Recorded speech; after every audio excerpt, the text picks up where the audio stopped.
affair with another artista. Ito, nahuli to ni Rico.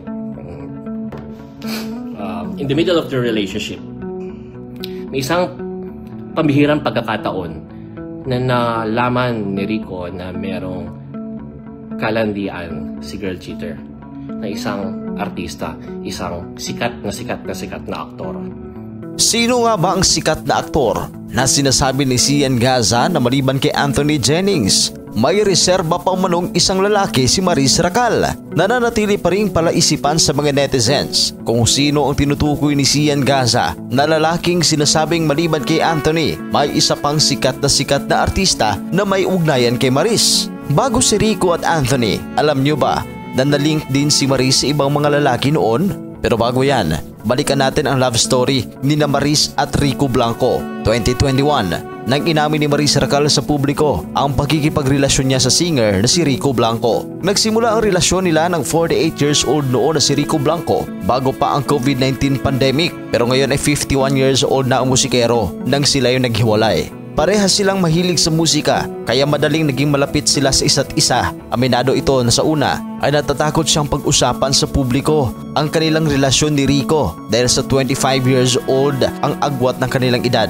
Nagkasama ang dalawa dahil sa kanta ng dalaga na Abot Langit noong March 2020 at umugong ang balita na mayroong namagitan sa kanilang dalawa. Pero July 2024, emosyonal na inamin ni Maris na sila ay huwalay na ni Rico Blanco dahil umano sa kanyang career. Pero nilinaw niya noon na walang kinalaman si Anthony Jennings sa kanilang hiwalayan ng musikero. Ngunit nito lamang Disyembre 2024 ay kumalat ang screenshot na kanilang mapusok na palitan ng mensahe ni Anthony Jennings na siyang isinapubliko naman ng ex-girlfriend ni Anthony na si Jam Villanueva. Ilang araw naglabas ng pahayag si Maris at Anthony at sensirong humingi ng sorry sa publiko at inamin ang kanilang nagawang kasalanan. Ayon kay Maris, inamin niya dati sa partner niyang si Rico Blanco na nahulog ang loob niya sa ka-love team na si Anthony. Hindi niya napigilan na ma-in love dahil sa kabaitan ni Anthony at pagiging gentleman umano nito. Hindi lang isang beses na link si Maris sa mga lalaki sa showbiz. Noon pa man ay may mga lalaki nang nauugnay sa kanya at ang issue kay Maris ay madali siyang ma-in love sa mga lalaking malapit sa kanya.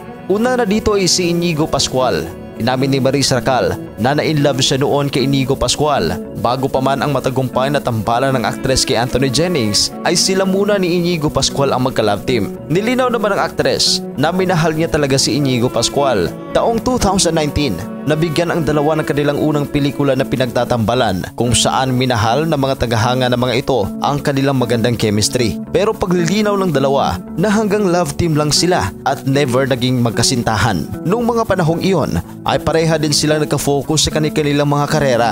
Sinabi pa ni Maris na siya ang nagdesisyon na tapusin ang kung anong meron sila para once and for all ay magkarinawa na. Magulo raw kasi ang setup nila ng aktor noon kaya matapos ang seryosong pag-uusap ay nagkarinawa na rin. Ayon naman kay Inigo, hindi siya ang tamang tao para kay Maris kaya ito ang dahilan kaya hindi nag-work ang kanilang relasyon.